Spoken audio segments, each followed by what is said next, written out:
Welcome to Thursday in our Passion Week devotional series. Thursday was a big day in the life of Jesus. Now remember what we're doing.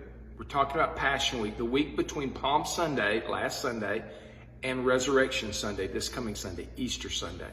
And we're going through every day and looking at what was going on in the life of Jesus and how we can learn from what Jesus said and what Jesus did during those days.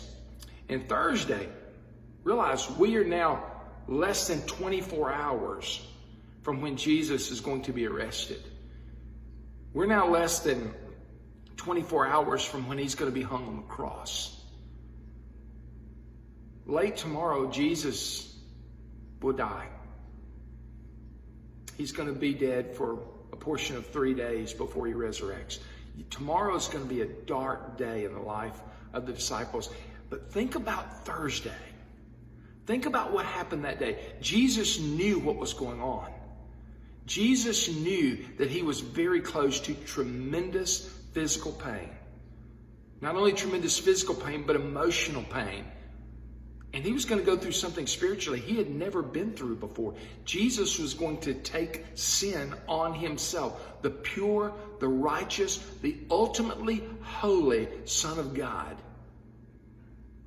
is going to experience your sin and mine that will be, in essence, embedded in him so that he can pay the price for us. Each step has to be extremely difficult for Jesus. Though he is resolute and he knows what he is doing, he knows why he is here, he knows this is his destiny, the man Jesus has to be struggling this day. But his mind is still clear. His heart is still set on his task. And it's beautiful to see what all Jesus did on Thursday as he shares final words with his 12 disciples. He challenges his 12 disciples in many ways. He confronts his disciples in many ways. You see, most of you have noticed that I'm standing in the fellowship hall at Calvary Baptist Church. Over my shoulder, you can see into the kitchen. And you may notice that on this table, there are a lot of bags. These are all what we're calling communion packets or Lord's Supper packets. Because we're not going to be together to worship on Sunday, on Easter Sunday, we have decided that the way that we can celebrate the Lord's Supper, the way that we can celebrate the magnificent gift that was given to us, celebrate the death, burial, and resurrection of Jesus Christ, is by having an online virtual Lord's Supper. And all of these packets are going to either be delivered to or picked up by members of Calvary Baptist Church. And for those of you that are below the age of 70, I'll be here from 3 p.m. to 6 p.m. today, Thursday, and you can come by and pick up a packet for your family. Or I'll be here all day. I'll also be here tomorrow, Friday, from noon until 6 p.m. For those of you that are over the age of 70, our deacons will be delivering these packets to your house before Sunday, okay? If you've got a friend, you're watching this today, and you've got a friend that's a senior adult that you know does not have internet service, you might want to call them and just let them know, hey, one of your deacons is going to be coming by to drop off a communion packet for you, and you can participate by sharing in the Lord's Supper this weekend. Inside that packet is an instruction sheet of how you can celebrate the Lord's Supper. There's also a can of grape juice. There's also communion cups. There's also communion bread inside each one of those packets. Something that you can do to minister to one of those senior adults that may not have internet service. Why don't you tell them that Sunday morning you will call them at 10:25. And when you push your button to listen to the online service, you can hold your phone up to the speaker or set your phone by the speaker. And even though they can't see the images, those senior adults will be able to experience the live worship service. And when we celebrate the Lord's Supper together, they will be able to celebrate as well. That may be a way that you can minister in a really unique way to one of our senior adults during these days. Now, why am I talking about communion, about the Lord's Supper? Well, that was one of the greatest events that occurred on Thursday of Passion Week. Remember, Jesus and his disciples and hundreds of thousands of other Jews were in Jerusalem celebrating the Feast of Unleavened Bread in preparation for Passover.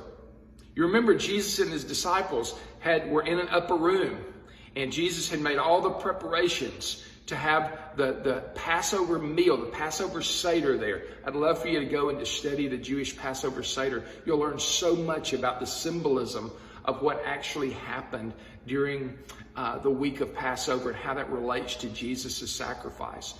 But they're there, and Jesus takes the Passover meal, the Seder, and he changes all the significance. Remember what the Passover was.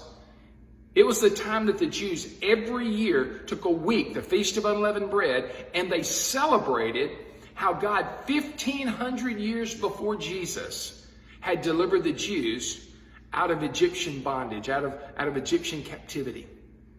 It wasn't by accident that this was the weekend that Jesus died on the cross. The Jews had been celebrating God's deliverance from Egyptian captivity for 1,500 years, and now Jesus is going to die during that same festival. And he's going to show not just deliverance from captivity from man, but he's going to show deliverance from the captivity to sin. He's changing all the rules now. He's changing all the symbolism. The bread that was once made in preparation for a rapid exit from Egypt is now going to symbolize the torn and broken body of Jesus. The blood that was placed on the lintels that assured that the death angel would pass over the Jews, the cup blood will now represent Jesus' shed blood as a perfect payment for my sins and yours. I'm going to ask you today to think about what the Jews did during the Feast of Unleavened Bread, and let that be an encouragement for you in your preparation, okay? In the Old Testament and the New Testament, leaven, yeast, was a symbol of sin. And during the Feast of Unleavened Bread, Jews took all the yeast, every bit of yeast, anything that had yeast, it had to be removed from their house, and they would put it outside. They could not have anything inside their house that had yeast in it. They wanted to symbolize that their house was pure.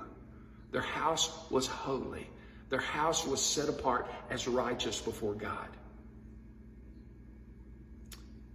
Today, I want to encourage you, go and read Luke chapter 22.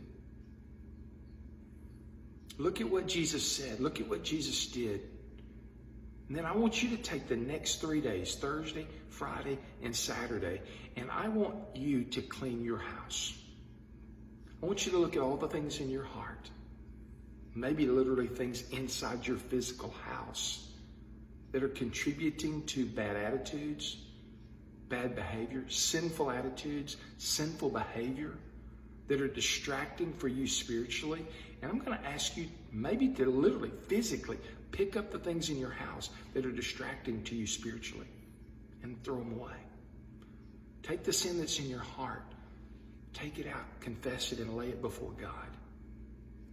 I'm going to encourage you, take the leaven out of your life this week so that Sunday morning when we come together at 10:30, you will actually be prepared, holy, pure, and righteous to offer your thanksgiving, your worship to the risen King. 1 Corinthians chapter 11, verse 28 says to examine yourselves before you take of the bread and you take of the cup. I'm going to ask you to do that for 3 days. Examine yourselves. Get rid of the leaven. Let's come ready to worship on Sunday. God bless you. Have a great day. We'll see you tomorrow.